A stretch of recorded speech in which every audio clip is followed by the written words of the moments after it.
Ladies, gentlemen, and of course everybody in between, welcome back to the Electrek Garage. I'm your host, Declan Cav, and today we're doing a big project that I've actually been excited about for a long time.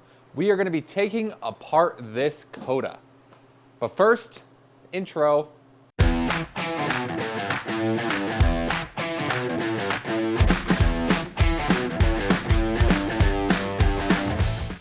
Now, if you don't know what this car is, just by looking at it, I don't blame you. It looks like a lot of other cars.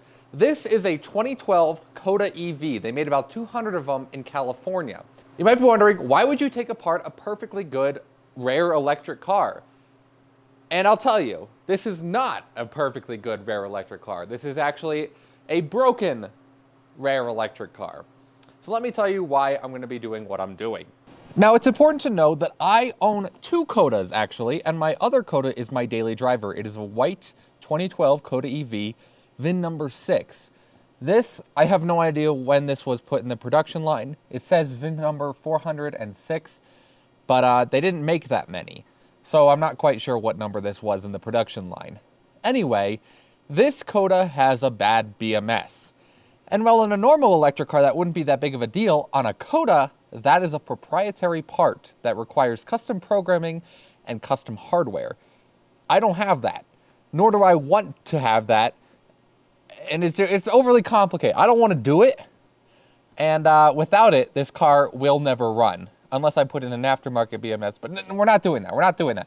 We're going to be taking this thing completely apart. Every bolt that can come off will come off. Hey, it's me, voiceover Declan. It's been a while. You can try to kill me, but I'll always come back. Anyway, let's take a moment to look at this dumb, stupid man. It wasn't a BMS issue, it was a cooling issue, which was manifesting itself as a BMS issue, and there was no way for me to know that it was a cooling issue. But still, look at this dumbass. Now, the reasoning for this is two parts. The first part is this car, other than the BMS, has a lot of good components on it. The main one that I'm concerned about is the battery pack. This thing has a 31 kilowatt lithium ion phosphate battery pack. And while it's useless in this car, it's not useless in my 1979 Unique Mobility Electrek. You see where I'm going with this? Currently, the Electrek has a 25 kilowatt hour lead acid battery pack that gets at about 100-mile range if you're lucky. Now, if I take the pack from this CODA and put it into my Electrek, that gives it 31 kilowatt hours of energy and about 155 miles of reliable range. Now, I should also say that I have a tentative deal with another YouTuber, who I'm not going to say at this point in time because the deal isn't set in stone, but I could potentially be getting a second CODA battery pack, which would put my battery pack up to 62 kilowatts for the Electrek. That would give it about 250 miles of range. Insane amount of range for this car, which I absolutely want to do, but nothing set in stone. When it is, I will let you know. The other part of this car that I want is a lot of the CODA pieces that are proprietary to CODA, because if you didn't know, I daily drive a CODA, and it's a white 2012 CODA. Here's some pictures of it. I love it. I love it. I've been daily driving it for over a year. But the thing is, it's a CODA, and CODAs are notoriously unreliable, so it breaks a lot. And me being a poor college student, it's getting to the point where I can't afford to send it to this guy in California who knows how to fix CODAs. It's just way too expensive.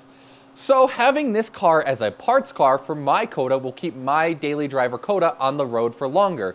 So while this CODA is going to be sacrificed and sent to the car heaven, or car hell, it's a CODA, it's going to car hell, my CODA, my daily driver CODA, will be kept running for much, much longer. So that's my reasoning behind taking apart this car. I'm also very interested in this motor, the UQM Power Phase 100 Pro. It is my all-time favorite motor. I'm obsessed with this motor, partially because it was made by the same company who made my Electreks, but I can also get a good amount of money for it. And being a broke college student, I like money. So that's what we're going to do. Now let's see what we're going to start with. So the first thing we're going to do is we are going to remove the battery pack, because that is just going to make the entire car infinitely safer to work on. Sure, I have everything disconnected at the moment from the main battery pack, but we don't know that there's no current. Sure, there's ways to test, but I'm going to feel a whole lot better if we just get the battery pack out of the way.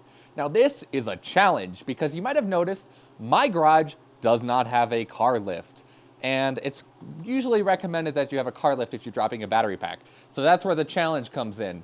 We are going to have to remove this battery pack using only ramps and jacks. It's gonna suck. Now, I should also mention that Robert Dunn of Aging Wheels has a video on removing CODA battery packs. So if you're trying to use this as an informative video on how to remove a CODA battery pack, don't.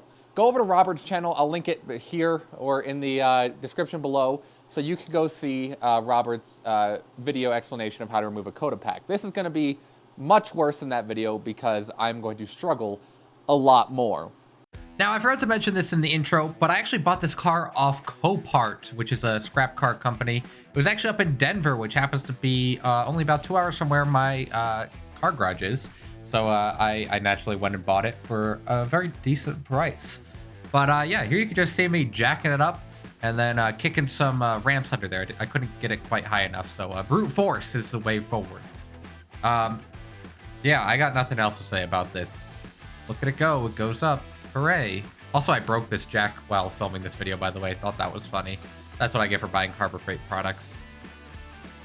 Now I'm removing the 2 front scrape plates that basically protect the motor from getting rocks kicked up into it, and this will give me access to the front of the battery pack. It's also important to note that there was a front battery service disconnect. Like I said, go watch Robert's video if you want a real explanation of what's going on here. But basically it lets me isolate the battery pack and make it a little bit safer. But nonetheless, removing these scrape plates so we get access to the front of the batteries. That's what's happening. Bye.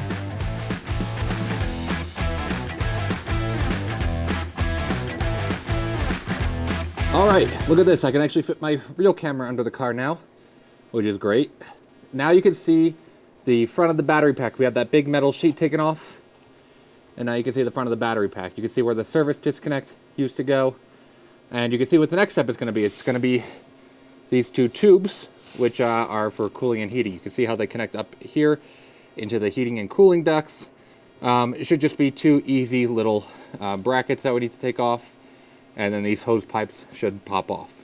Voiceover Declan hopping in here just for a second. This time lapse is actually useless because the hoses were so badly stuck on, I ended up just cutting them off. But I didn't show that on video because I didn't want to tell you. I was ashamed. But yeah, I just cut them off. That's it. So, unfortunate news that the screw that's holding in the BMS cables is just filled with dirt. And I can't get it to budge. I've used hammers, I've used everything in my arsenal to try to get it to budge, and it just won't. I just can't get a good angle on it. So the strategy here is going to be, we are going to move on to just dropping the battery pack and hope that the cable's long enough that it stretches out a little bit, so once the battery pack is down a little bit, we can get a better angle at the BMS cables. Now what we're going to be doing for the making sure that everything is kind of safe here is, well, let me show you. Let me go grab something. All right, the way we're going to keep everything safe is with 4 of these bad boys. These are hydraulic jacks from Harbor Freight, and we're going to have 1 on each corner of the battery pack, keeping it supported. Then when it's time to lower the battery pack, we'll have 4 people at a time lower the battery pack, or it may just be me, and I lower them slowly one by one. That will get it low enough that we can get a better jack under here so that we can lower the battery pack completely to the ground, and then we can move the car off of the battery pack. First, we need to put 1 of these on each corner, and then we're going to go around and undo all the bolts. There's a lot of them, so let's do it. Hopefully that made sense. If it didn't, well, sucks to be you. Also, I should really express, I feel like I didn't really express this enough at the moment. Don't do this. This is not safe.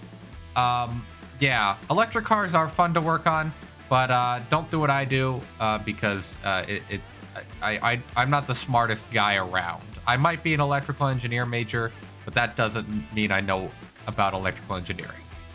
Whatever, just don't do this. It's not safe.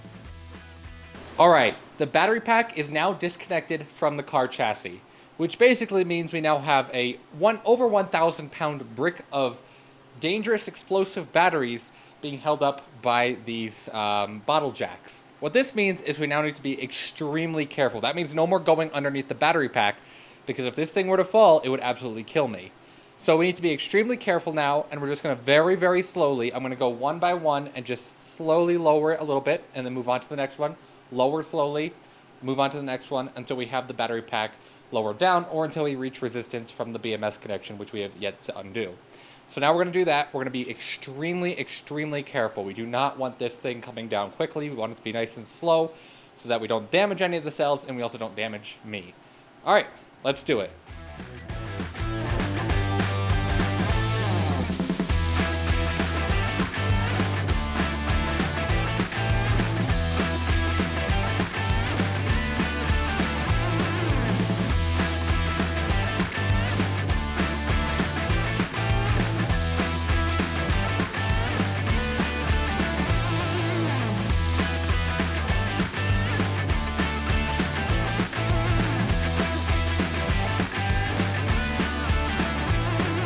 All right, we're going vlogger mode for a moment. I just want to show you what the next step in the process is. And so you can see that we currently have it lifted up on these bottle jacks, but now we need to get it off these bottle jacks. And that's where the full-size jack comes in. I'm going to be lifting side by side. So this entire side will be lifted up, and then I will remove the bottle jacks and then lower this side down to the wood. And then I will do the same on the other side. And then we'll repeat that to get it off the wood so that the battery pack is sitting on the ground. Hope that makes sense. If it doesn't, just watch. It'll make sense. Let's do it.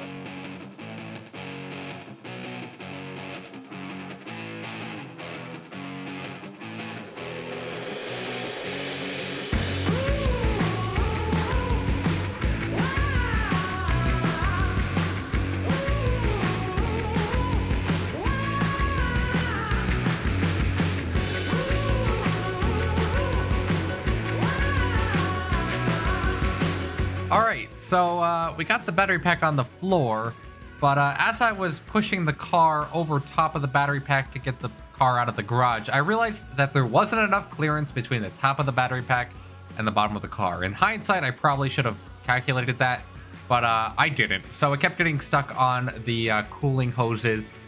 Anyway, I recruited my dad and my brother to come out and help, and using some 2x4s, we were able to clear it over the top of the car, leaving just the battery pack on the floor of my garage. Hooray! Well, guys, here it finally is. The battery pack is out of the CODA. This took so long. I hope that my camera kept recording. I know it cut out at some point. Getting this out from under the car was a bit of a pain in the butt. I'm sure I explained it in voiceover. But anyway, here's the pack, and I love it. This thing is beautiful. 31 kilowatts of just energy. It is so cool to me. I love this so much. Let's destroy it. So the first thing I have to do is I have to remove all the weather sealing, and then there's these pieces of metal that basically clamp the top of the battery pack to the bottom of the battery pack. It's a bunch of bolts and a bunch of snap rings. It's a lot of effort. Also, I start by using a wrench to get all the bolts off, but don't worry, at some point I remember that technology exists and I start using my impact wrench. I forgot what it was called there for a second. But yeah, I start using that in just a second here. Remember when technology exists. There it is. I remember technology exists. And yeah, let's get this thing opened.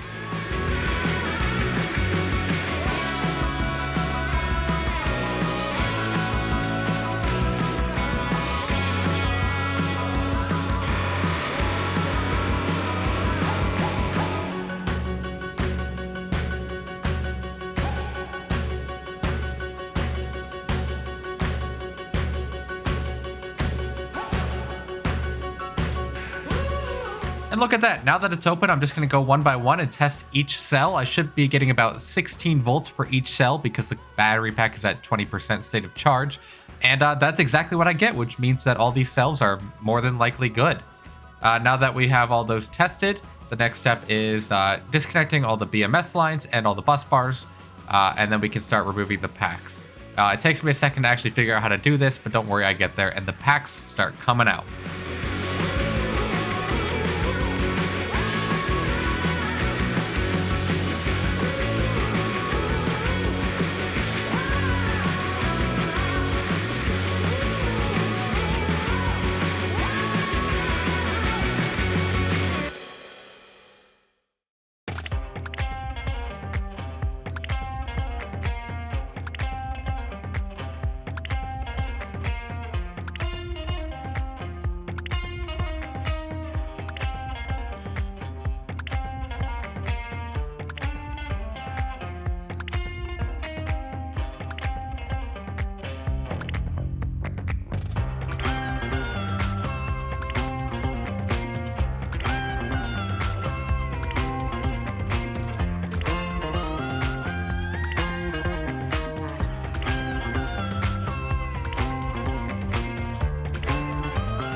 Now at this point, I moved to the back of the battery pack to remove the BMS board and the high voltage board to get to the battery packs that are underneath them. It was really a big pain in the butt. I had a hard time actually figuring out how these connectors came off, but I got there eventually. It was all good. And yeah, I'm going to shut up now. Bye.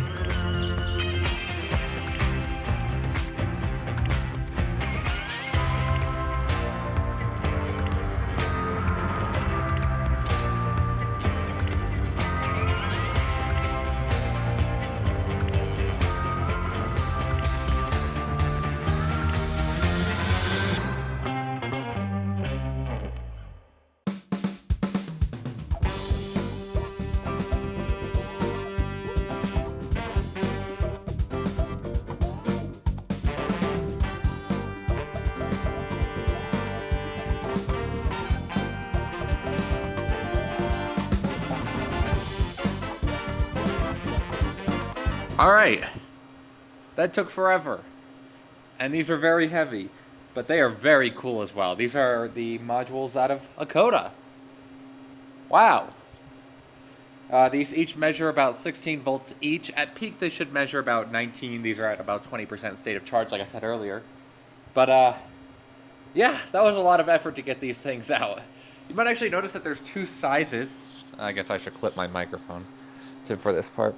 You might actually notice that there's two sizes. There's this smaller one, and then there's this bigger one.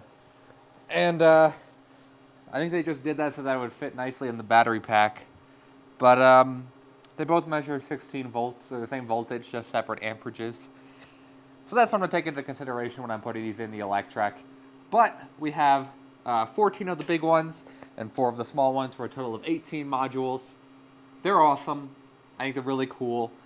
Now I gotta clean up this mess that I've made in my garage so that we can pull the CODA back in and continue tearing it apart. So let's do it. So an interesting thing with the battery pack is this is a nickel bus bar that was used to connect the batteries together.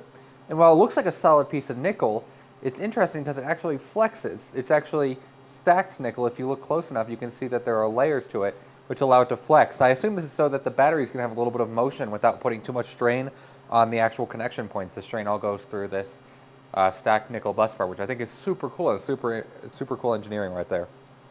The other thing I think is cool, and yeah, we're going handheld mode here, is this is the base of the battery pack where all the battery cells were kept. If you look at the corners, well, this is a very well-made battery pack, and it does look like it was professionally made. You can see some of the human elements when you look into the welds. You can tell that these were obviously hand-welded pieces that were put into the battery pack, which is really interesting. It reminds you that this was such a small, low-production car that they didn't have machine welding. Very interesting. We're now moving to the back of the car now that we have all the battery pack and stuff cleaned up. Before we move to the front of the car, I just want to get all the electronics out of the back of the car. So we lift up the trunk, and then what we do is we just got to lift up this floor panel, and then we get this nice high voltage piece of foam that says danger high voltage, but this car doesn't have a battery in it, so we don't need to worry about that. And now we get access to 3 things back here. We have the DC-DC converter, which is this box right here. And then we have 2 Liar chargers, and then we have the high voltage disconnect box.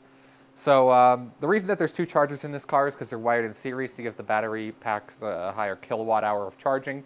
Still sucks at only 6 kilowatt hours of charging speed, but it's whatever. So we're gonna get all this unplugged and then all this out of the back of the car, and then we'll move on to the front. So let's get all this crap out. Not a ton interesting to see here. It's just a lot of small connections. And also, unbeknownst to me, liquid cooling lines. I kind of just assumed the entire car was air-cooled like the battery pack. I don't know why I assumed that, and I was very wrong. There's a lot of liquid, and so you'll see that here in a second.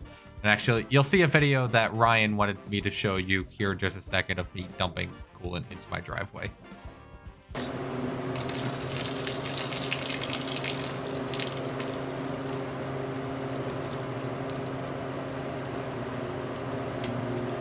Good. Yep. You'll have fun looking through and finding that footage. Thanks, Ryan. Anyway, I continue to remove the DC-DC and all the other fun stuff back here. There's just so many connections. But luckily, as it turns out, Ryan is kind of a god at all connectors. He can just look at a connector and know exactly how to get it unconnected. Meanwhile, I'm more of the destroy type. I just destroy connectors. So it was really nice having Ryan around to stop me from destroying every single connector that I saw.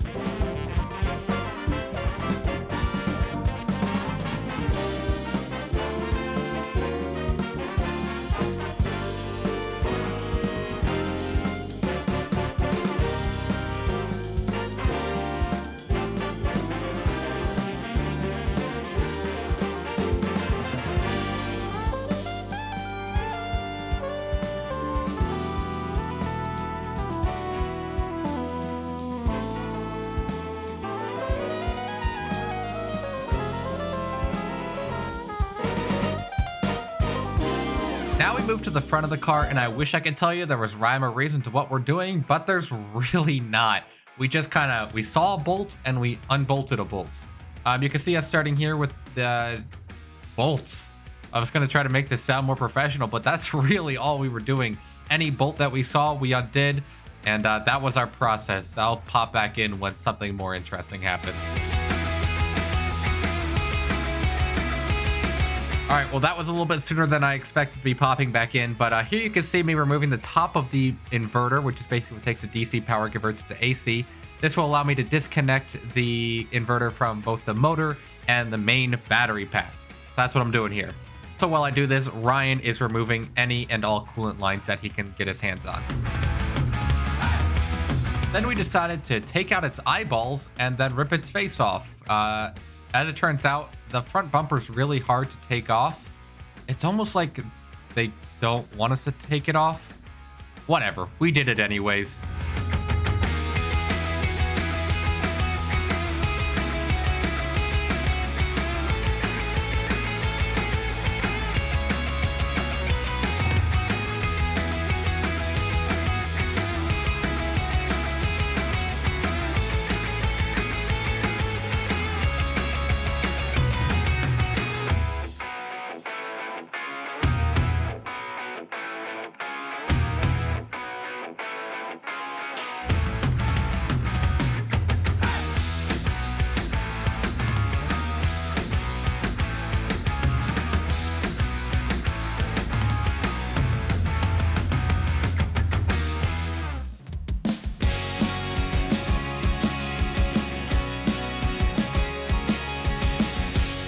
I'm not exaggerating when I tell you that this bumper took almost 2 hours to get off. There were so many things holding it on, and then it just kind of unceremoniously popped off. That should be good. Bumper should come off.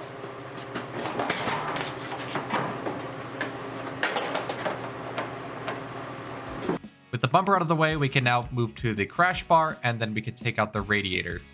However, when we were removing the radiators, we somehow forgot that refrigerant was a thing, and we accidentally unpressurized the system at the radiator, and that was pretty funny to watch. Oh, you know what that might be? What? This might be refrigerant. You're right.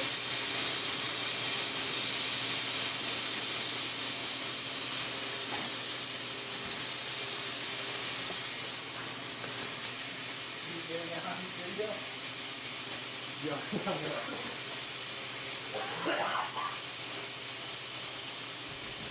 This continued to depressurize for 15 whole minutes. Now that the AC system had finished its dramatic display of explosions, we went back to our philosophy of unbolting everything we could see. After we got all these stupid coolant lines out of the way, which, by the way, about 80% of under the hood is coolant lines, ridiculously over-engineered. Anyway, after we got all those out, we decided it was time to remove the inverter itself. So you can see that's what we do here.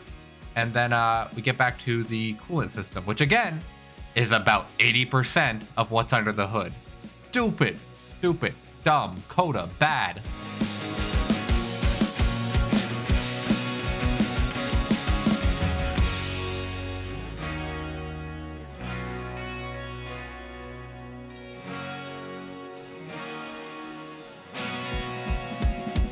It was around this point that we were questioning why we decided to work around the hood, and we just took it off, because why not? After hours of working with this stupid cooling system, I got bored and decided to focus on the motor. So that's what I'm doing now. I'm deciding to remove the motor and yeah, lots of bolts and lots of tubes, lots of coolant. The motor, the UQM Power Phase 100 Pro is a water cooled, well, coolant cooled, I guess. Liquid cooled. That's what you're supposed to say. Liquid cooled. And here you can see me disassembling the suspension so that I can get the axles off. You can see me using the jack as a breaker bar just to make my life a ton easier. But yeah, now I'm taking apart the brake system.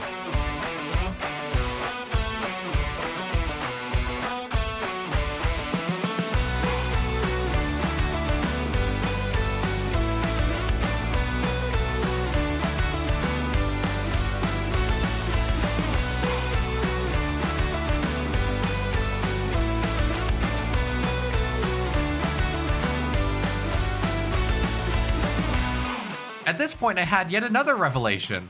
It would be a lot easier if I took off the front fender, but to do that, I'd have to take off the front door. So this kind of took me down a rabbit hole of taking a lot of things off just for the sake of it, but I had to take them off anyway, so who cares?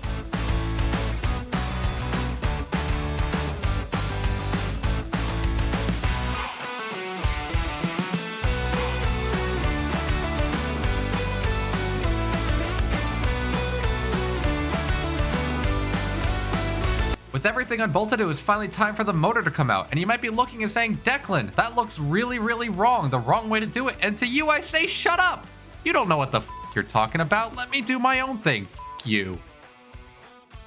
Now, the last thing I needed to do was to remove the cooling and heating system and all these stupid pipes. And you know what? At this point, I was tired. I had been working on this for about a week and I had to go back to Arizona soon. I was running out of time.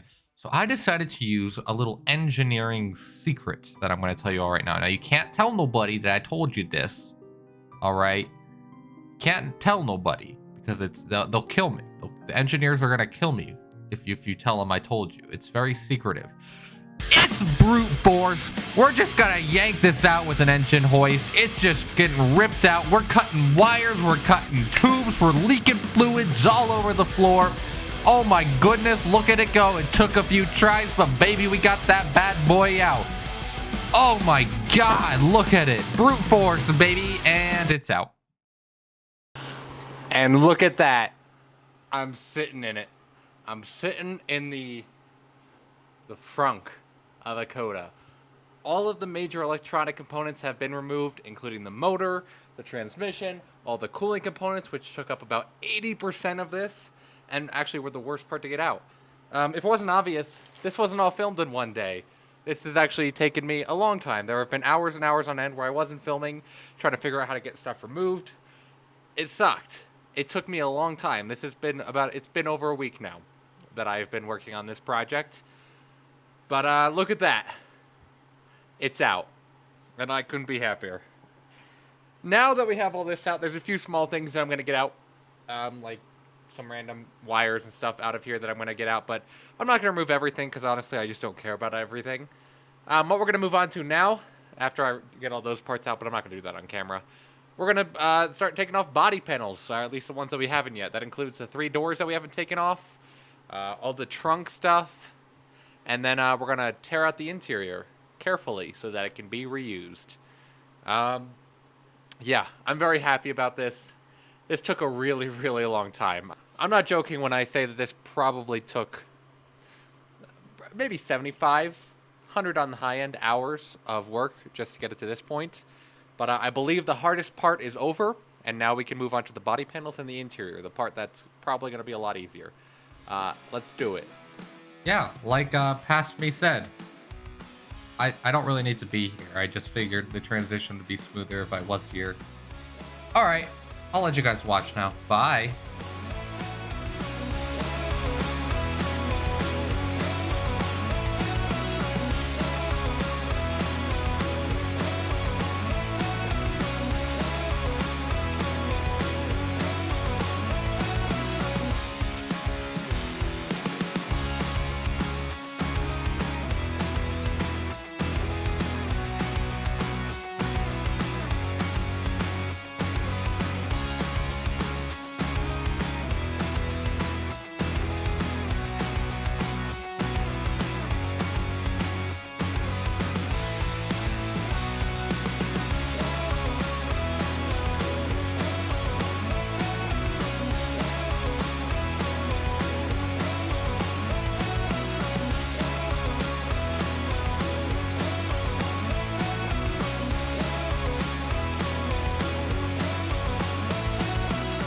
sorry, you can see my ass a lot in these clips, but any hot guys, gals, and they, them pals in the comments, hit me up. I'm single, you know what I'm saying?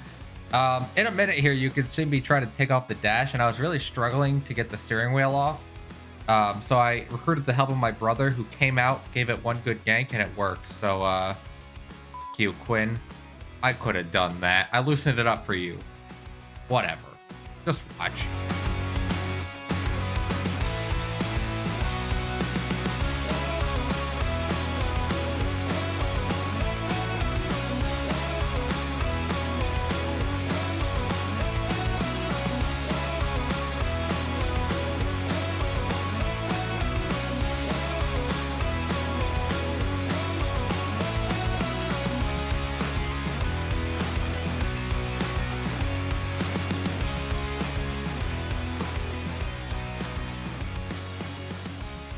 All right, that's how you take apart a CODA. That's it.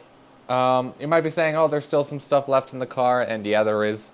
Like the climate control vents behind me. But I don't need those parts, and nobody else does either. And I am running out of time. I gotta go back to Arizona today, so they're just gonna stay in the car, and they're gonna go to the crusher with the rest of the car. You might also be saying, why didn't you remove the rear bumper and the rear quarter panels? And it's because, well, the rear quarter panels are welded on. They're welded to the frame, and so I can't recover them. And the rear bumper is welded to the rear quarter panel. So I can't get those off, sadly.